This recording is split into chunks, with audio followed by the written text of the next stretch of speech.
Hello, and welcome to the National Jurist and International Jurist LLM virtual event. I'm Michelle Weinberg, Executive Editor of the publications. We have 4 insightful sessions for you today, from planning to apply to law school in the US to accepting the offer. We want to thank our 13 law school sponsors. You'll hear expert advice from each of them in the 4 sessions today.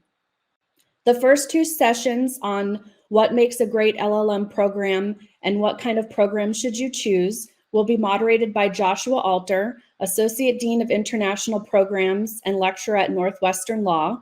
Josh is also a regular contributor to our International Jurist website and digital magazine. The third session on LLM admissions advice will be moderated by Diane Pennies-Edelman, Director of International Programs at Brooklyn Law School. And I will close out the virtual event moderating the 4th session on You've Been Admitted, Now What? We want to thank you again for joining us today, and a reminder that each session will start at the top of the hour with a 15-minute break in between. And with that, I'm going to hand it over to Josh for the first session. Good morning, everyone. Thank you so much for joining us. My name is Josh Alter, and I am really looking forward to our sessions today. I work with the International Jurist every month as a contributor, and I have my own blog, Beyond Non-JD, where I like to share information to help students make the best decisions that they can for their LLM programs.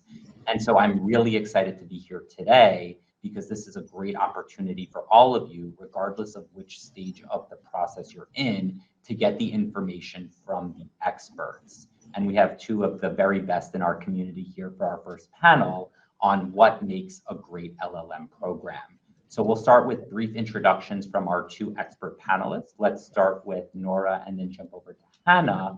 And then we will get into this really interesting topic, especially for those of you who are starting your LLM journey now, of what should I be looking for when I am choosing where to study law in the United States. And so we will turn it over to the University of Cincinnati's Nora Burke. Hi, everyone. It's good to be with you all. My name is Nora Burke Wagner. I'm the Assistant Dean for International Programs, Director of the LLM, and Director of the LLM program for foreign trained lawyers here at the University of Cincinnati College of Law. Good morning, good afternoon, and good evening, everyone. My name is Hannah Logan. I'm the Assistant Director of International Programs at the University of Minnesota Law School, running the LLM, Business Law LLM, SJD degree programs, as well as the JD Exchange programs. I'm so glad to be here today. Thank you both. And so let's start with that overarching question that is really the theme of our panel. So in your expert advice, both of you have been doing this. You speak with international students all the time as they are making these early initial decisions. And so we'll start with University of Cincinnati. What really stands out? What makes a great LLM program in your opinion? All right. Well, Hannah and I talked about this a little bit in advance, and we both wholeheartedly agree that 2 important features come to mind, or themes. One is community, and the second is opportunity. So let me talk a little bit about that from my perspective, and then we'll give Hannah a turn. Backing up for a quick second, when I first hear the title of this session, what makes an LLM program great? The very first thing that comes to my mind is the students. Working with our LLM students is hands down my favorite part of my job. There is just something about this international sense of legal education that attracts the most remarkable people I've ever met. So keep that in mind as a bit of inspiration and motivation for pursuing an LLM in the United States. You are absolutely sure, no matter what school you go to, you are sure to make some fabulous friends with just completely fascinating people. So building off of that, thinking about this sense of community, I do think it's important in advance, if I put myself in the shoes of an incoming LLM student, to think about community, to think about what kinds of opportunities a particular law school creates or fosters for their LLM students to create a sense of community and belonging. So that could be between and among LLM students themselves or a cohort of international students. It might also be important to you that that community include JD students. And of course, remember at American law schools, we have both our LLM students, but we also typically, most American law schools, I think it's fair to say, have a bigger number of students in their JD programs, and the majority of JD students are coming from the United States. So think about how you want the character of this community that's going to be available to you. What do you want that character to feel like? The LLM year goes by very fast. So I think it's important to think about this community and what you want to get out of this community, how you want to build your own community in advance. Again, because it's going to go by so fast. So for us here at UC, for example, just to give a couple of examples of things you might want to think about. We happen to have a relatively small LLM cohort. 20 to 25 students every year coming from at least 10 different countries. So using the University of Cincinnati, for example, this is a good fit for someone who's thinking a small community with a lot of individualized attention would be a good fit for them. And also they're looking for a school where the international student body is coming from a wide range of regions of the world. So those are a couple of things to consider. Also, I'm not sure, and also, just think about some real basic logistics and what is available to you at different places. Cincinnati, for example, it's a medium-sized city. We've got a lot available. We've got a lot of opportunities for getting out and having fun, but if an even bigger city is important to you, or a particular region or location is important to you, that's something to consider. Within our building here at UC, we happen to have a brand new building, so we got to kind of design it to meet the needs of the students that we have today. And so one of the things that we have available is space dedicated specifically to our international LLM students. They have their own lounge, and they tell me that's been a really important, an important tool to create their own sense of friendship and community together. Let's see, let me just check my notes for a quick second, see what else I wanted to say about this. Let's just move on to the second theme, which is, from my perspective, which is opportunity. This is where I think you're going to see a wide variety of differences among law schools. Some things will be similar, some things will be different. What kinds of academic opportunities are available to you? What kinds of classes are offered? What kinds of concentrations or specialties? What kinds of specific backgrounds and expertise do individual professors have? You can find out most of that by looking at a school's website. Then I think if you dig a little deeper, you can start to get an idea of whether or not there are specific or unique opportunities available at a school that will help you achieve the individual goals that you have set for yourself. So you might want to think about things like, are there opportunities for experiential learning? Are there opportunities for doing your own individual research projects? Can you do that with a faculty member? Are there opportunities for getting out into the legal community and doing observation or building a professional network? Now, of course, I thought up all of these topics because I happen to know that those are the opportunities that are available at Cincinnati. And you'll find them in a number of different US law schools. So those are some specific types of opportunities that if I were in your shoes, I would want to ask about for the schools that I was looking at. I think I'll go ahead and stop there because I know we have an opportunity to keep discussing this as we go on, but I don't want to steal too much time from Hannah. I appreciate that. Thank you. Yeah, in our discussions before this, I thought community and opportunity were the two most important things for me, as well as I think about what makes an LLM program great. I also know that the next panel will talk about this too, but there are a lot of great LLM programs in the United States. They're not all going to be great for you.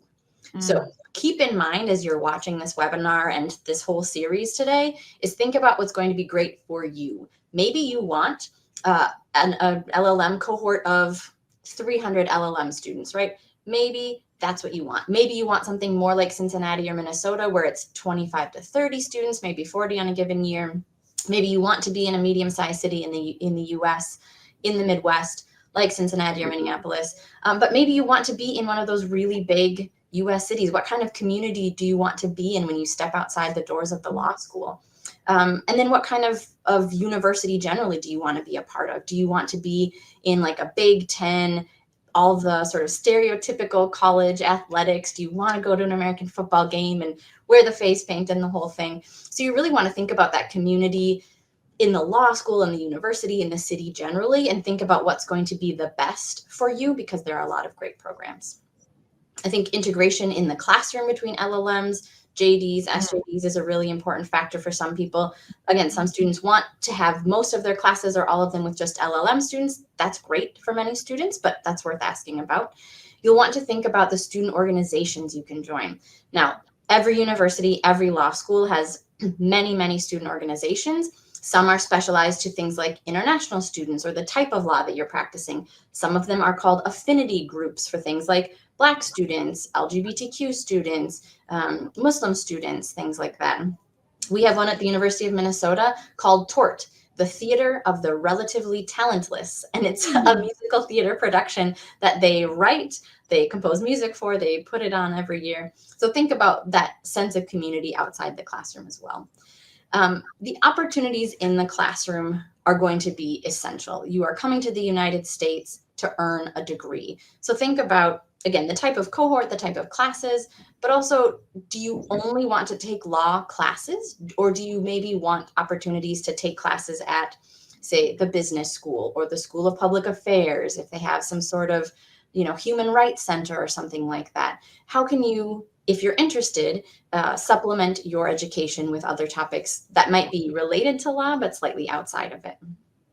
At Minnesota Law, we have 11 specializations. If it's important to you that you have some sort of note on your transcript or a certificate maybe that other universities have, that's important to think about. If you are like, I'm going to the United States, I'm getting an LLM degree, the general one is perfect, that's great. There are many, many great LLM programs that have general degrees that you can earn. But if you want to specialize in something like immigration law, international law, civil litigation, who knows, tax law, there are a lot of programs like that. And that's an easy way to filter out some LLM programs that might be best for you.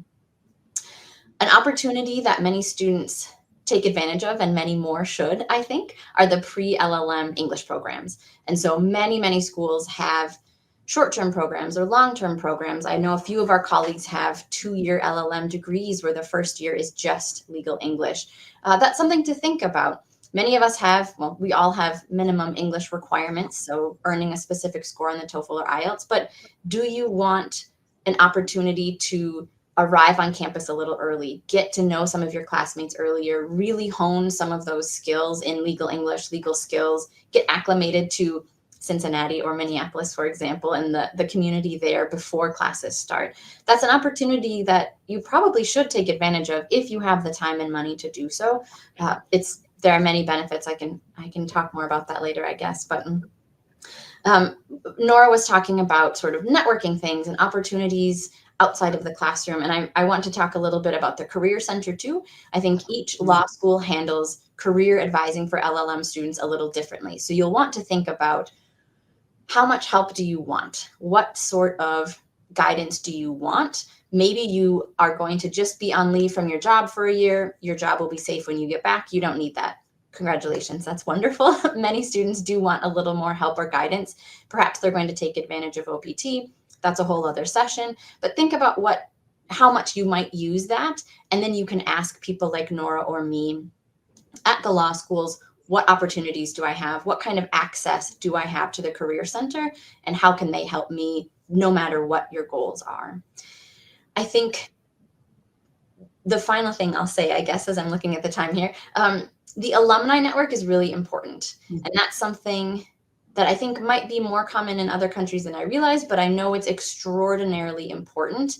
And we focus on it a lot here in the United States. And lucky for you, that value that we place on being a part of our community long-term into the future until you die, if you want, is being a part of this alumni network. You get to say, I was a Golden Gopher.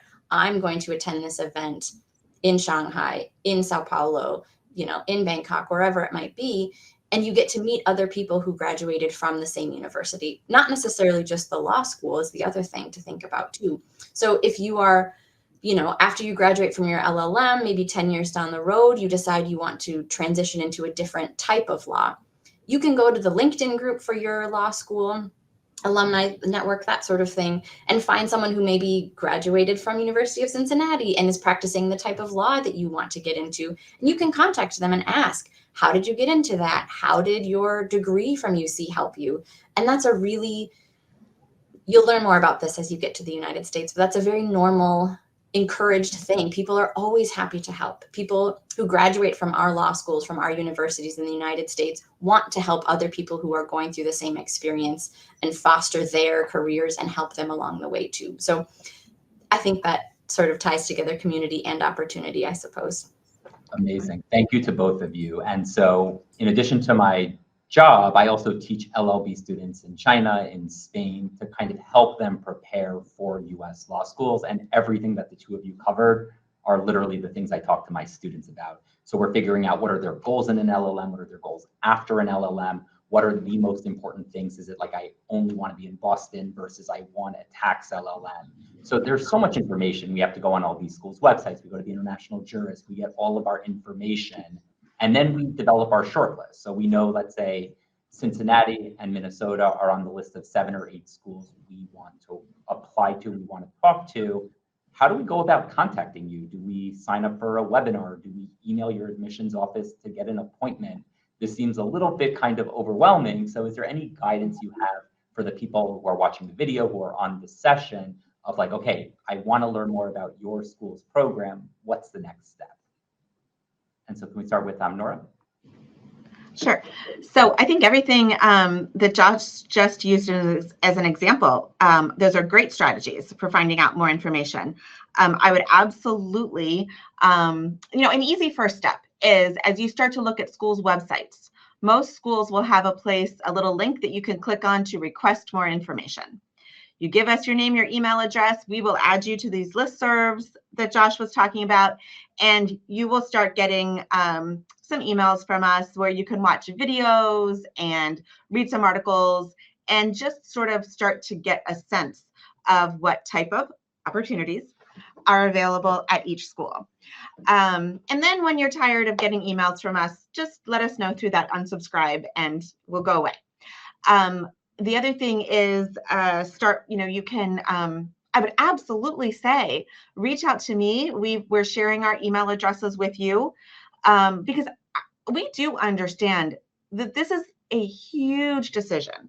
This is a really challenging step to take, a journey that you're beginning to put yourselves on to begin to prepare to study law in the United States. So I can imagine that you probably have a lot of questions and that there are some individualized factors that will impact your decision making. So I never mind setting aside time in my day to have one-on-one meetings with folks like yourselves. I also have colleagues who are happy to do that. And also, and I think this is a really important option to consider, we have current students and graduates from the LL.M program at Cincinnati who regularly tell me, I'm happy to talk to prospective students or students who are making plans to come to Cincinnati. Because the truth is, I can answer all of your academic advising questions. And Hannah and I can probably help you with the admissions process and even with thinking about some career preparation questions. But prior students can give you a lot of the most important kind of on the ground type of advice that you can get. Yeah, and I will say events like this are an amazing opportunity. Just being able to go back and forth in the chat with somebody is really wonderful.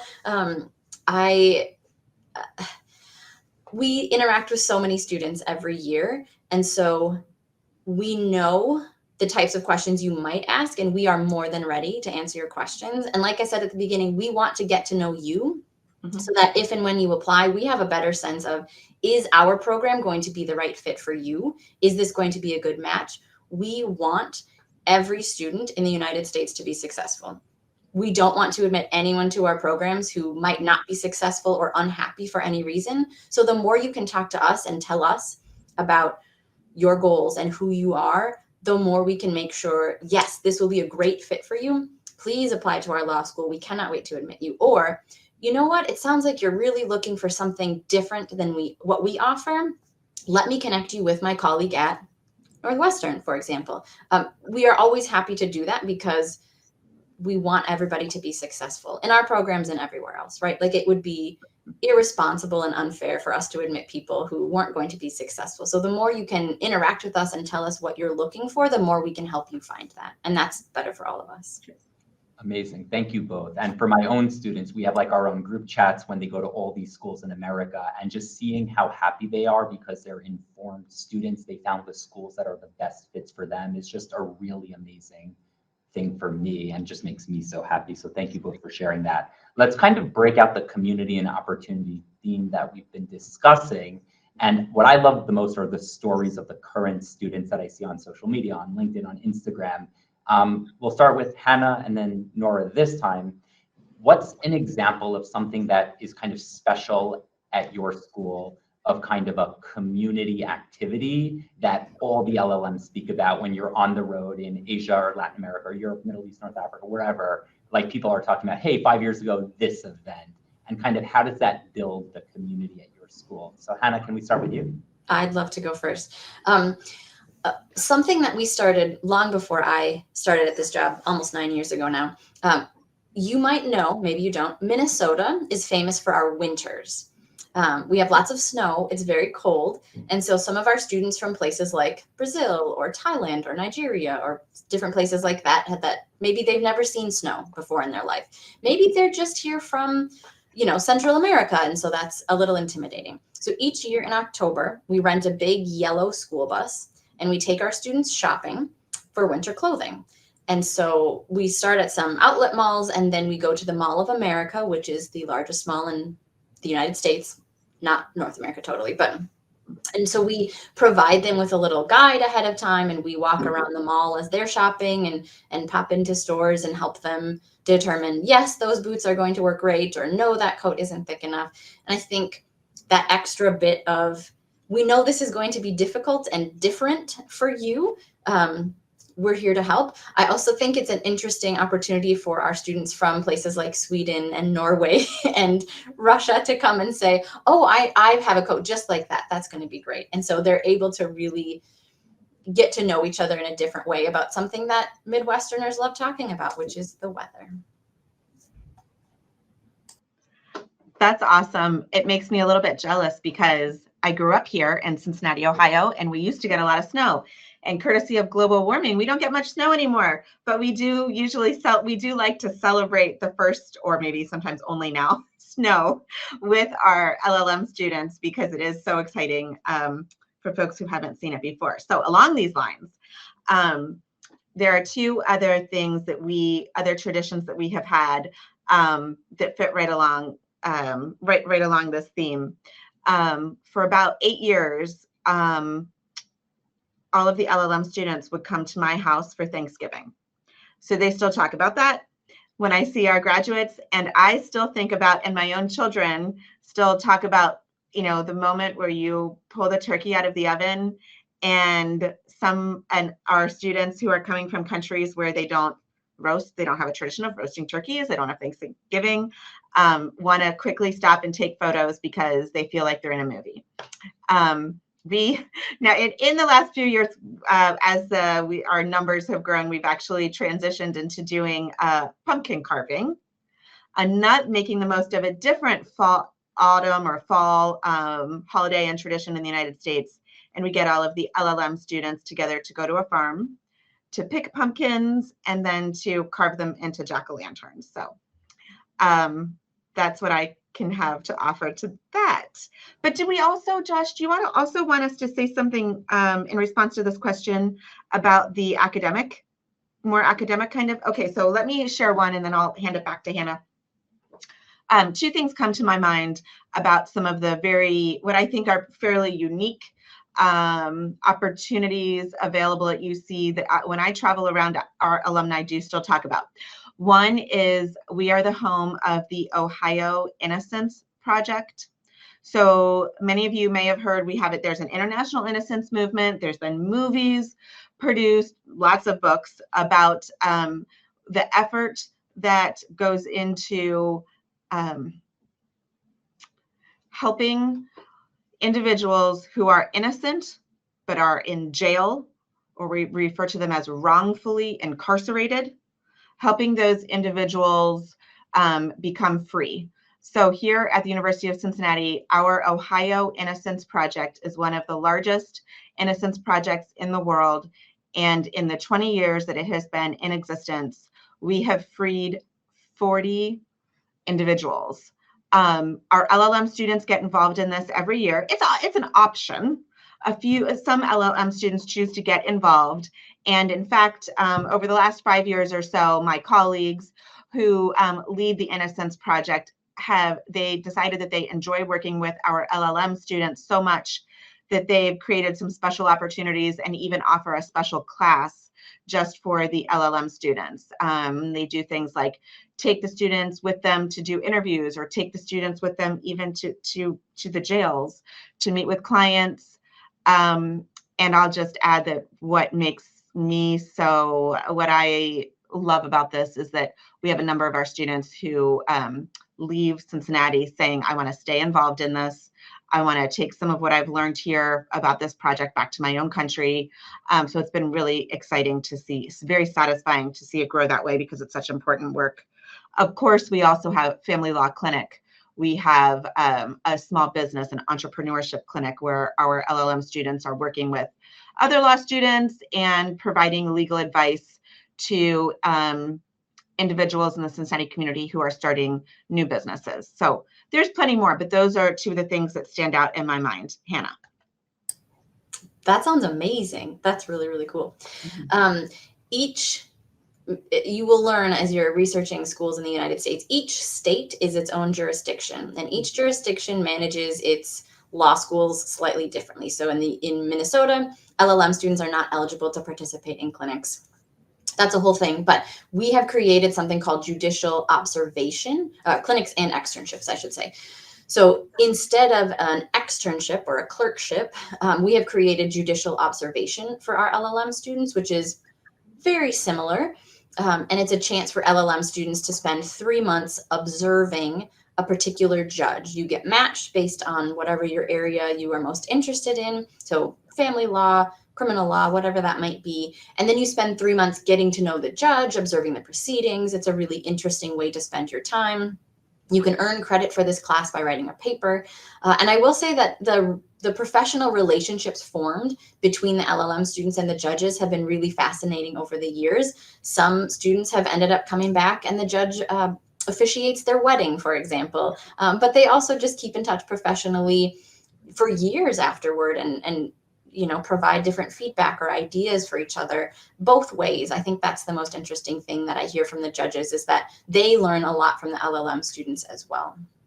One thing I will also mention is the Human Rights Center at the University of Minnesota is, I think, famous, but I realize I'm biased. It is the first human rights center that was located within a law school. So the history of collaboration between this technically external organization that is housed in the law school has been going for more than 30 years. LL.M students have so many opportunities to get involved with whatever projects they're working on. And that's been a really, really interesting thing to see our students do as well.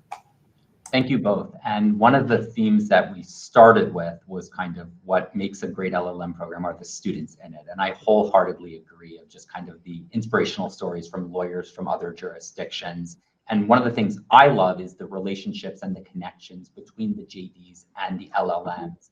And so I took 22 students to Ireland. The picture is behind me. We had 15 JDs, 6 LLMs, 1 MSL, and it was this like building connections across programs. And so I think that that's really one of the inspirational things, especially at schools with smaller LLM programs, is this integration into your communities. And so we'll start with Nora and then jump over to Hannah. When you're thinking of the opportunities that are available to the experienced attorneys from abroad, you've already highlighted a couple like the Innocence Project, like the Judicial Match. What about opportunities with the professors? Is it possible to be a research assistant? Is it possible to co-author a piece? Is it possible to kind of participate in the kind of academic communities at your school? And what are some of the other projects kind of inside the classroom and classroom adjacent that your students are getting involved in that really make it a great program for them? So Nora?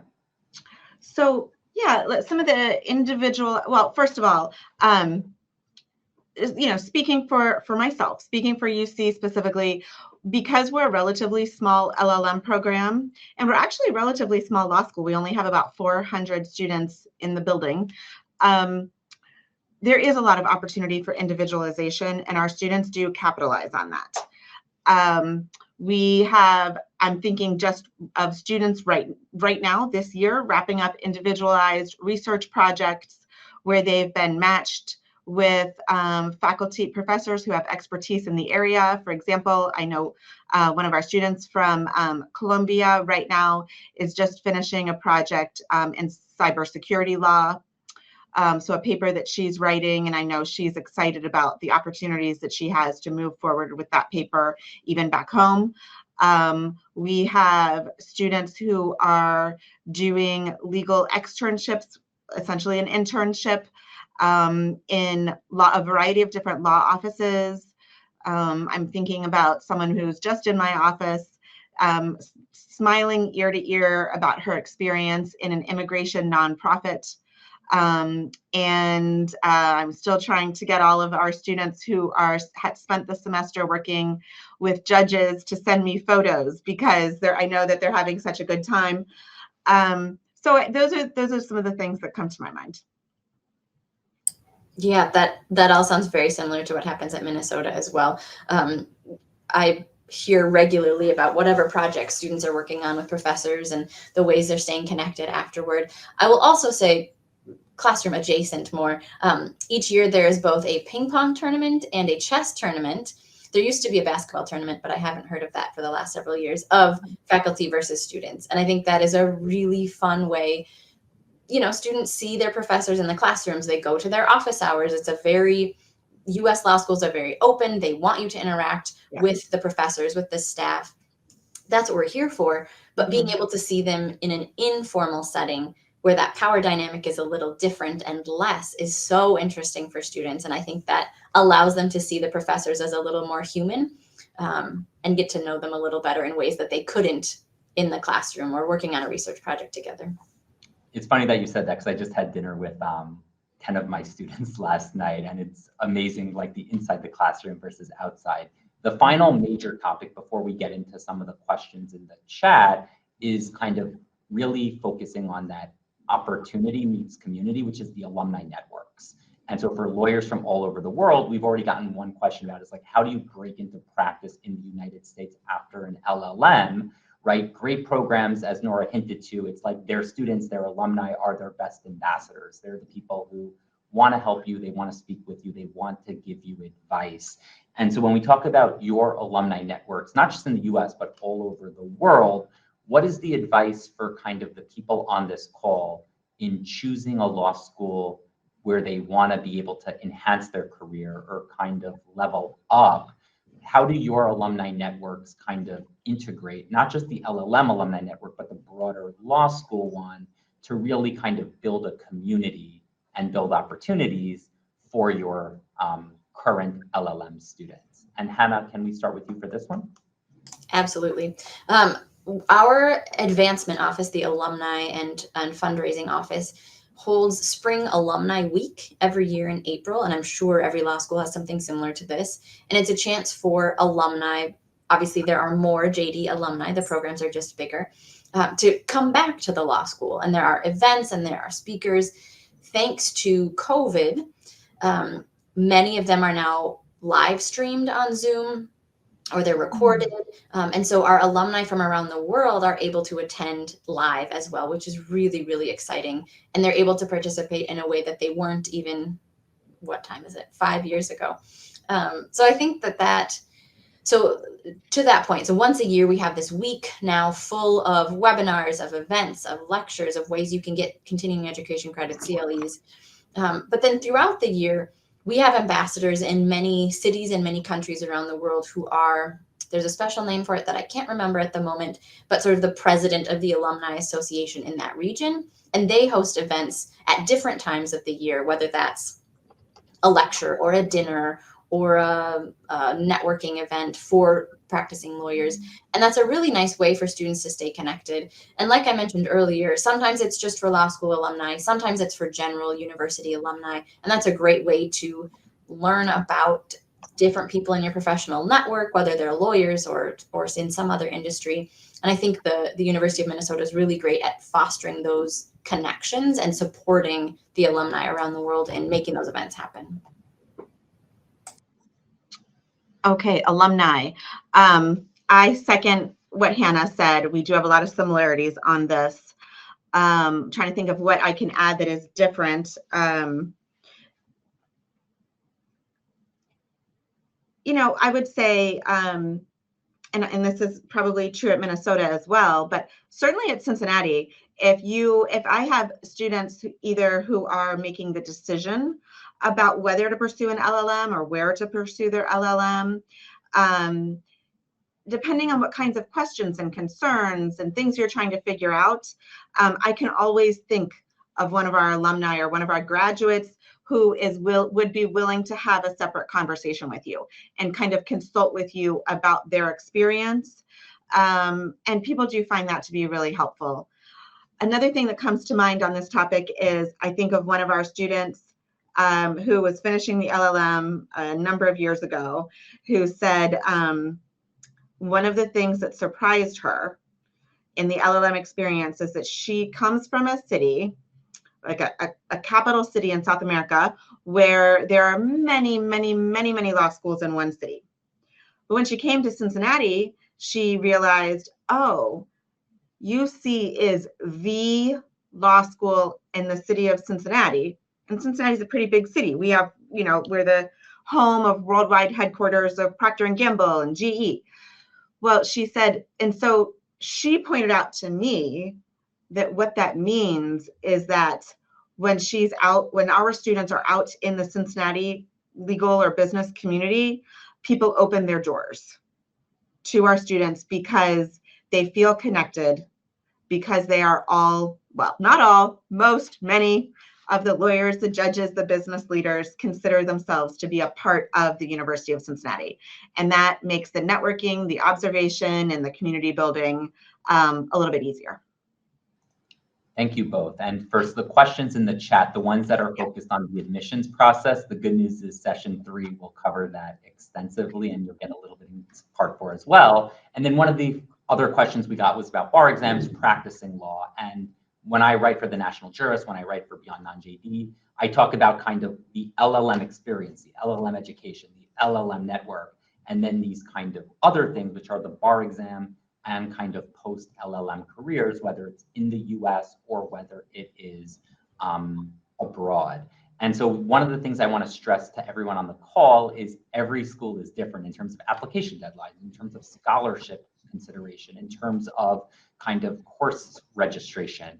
And so this is a little bit of a challenge, but it's a lot of individualized research, a lot of individualized outreach. And that's why I love opportunities like this, because we're all coming together and you're hearing from 2 of the experts on like, hey, here's the step-by-step process in order to really figure out what is best for you. And so I want to give each of you about 1 or 2 minutes to kind of messages you want to leave people in session 1 about, whether it's about your school, whether it's about advice for kind of seeking out their great LLM program. And so let's start with Hannah this time. Sure. Well, again, thank you everyone for being here. Thanks for having me. I'm so delighted to be on this panel with Nora, and thanks Josh for moderating. I think the most important piece of advice I could give is to take your time, start early, do a lot of research, attend events like this as much as you can. Contact anyone you have any questions about. Like Nora said earlier, we are so happy to help. We want to take time. That's the most fun part of our job, I think, is interacting with students, whether that's people who hope to become our students, or once you're here, obviously helping you with whatever you might need. But really take time to figure out what would be the best fit for you. What would be a great LLM program for you? And then do research, ask about it. I think the next session we'll talk about this as well, how to make that final decision and what would be best for you. But really just take your time, never be afraid to ask. We are so happy to help. We want to help you find the best LLM program for you in the US. Okay, so I'm going to leave you with a couple of thoughts that I gathered from our students and some of our alumni that I've had a chance to talk with over the last few weeks. When I asked them, I said, what do you think makes an LLM program great? Or what should prospective students think about in advance? And I have a whole list here. We've covered really most of them. So let me just I'm looking here to see the things that we might not have had a chance to say exactly. First of all, well, one of my favorites is that one of our students from Italy, one of our graduates now from Italy said, when I came to do my LLM, I thought I was just here to do an educational experience, but what I found was a family. So I love that. So that's the community part. And I didn't pay her to say that. She really feels that way. The professors are very approachable. They know me by name. Of course, several of our students talked about their time spent with judges, like Hannah was mentioning, or in law offices. When I arrived, I felt like I was in a movie. You can see this campus behind me, and Hannah probably is equally, if not more beautiful of a campus, but taking advantage of things like the rec center, the recreation center, having a huge gym within walking distance of the law school is pretty remarkable. Being able to spend Saturdays in the fall, all that green space that you see in my photo are covered with tents and people having parties and getting ready to go to the football game. So our students are loving that. Okay, those are all the positives. The thing that I think is probably hardest but has to be considered, and several of our students reminded me of this, is the cost.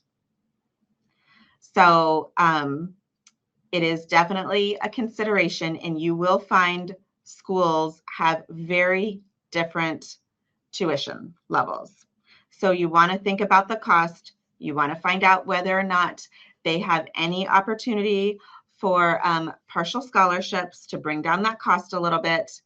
And then think also about the cost of living in the particular city where the school is located. So all of the law schools will have most of this information on their website, where I think we're required to.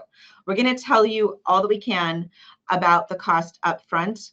But again, if you're going to, have one of these conversations with current students or with graduates, you can get a little bit more of the student perspective on how much some of the non-academic costs will be around housing and groceries and entertainment. So it is something that I think is important to consider.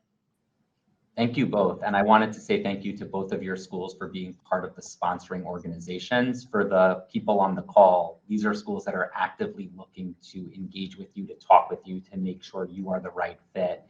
And again, the advice that you just got over the last 45 minutes is what I kind of tell my students every day, every week, every month when they're prepping to go to US Law School LLM programs.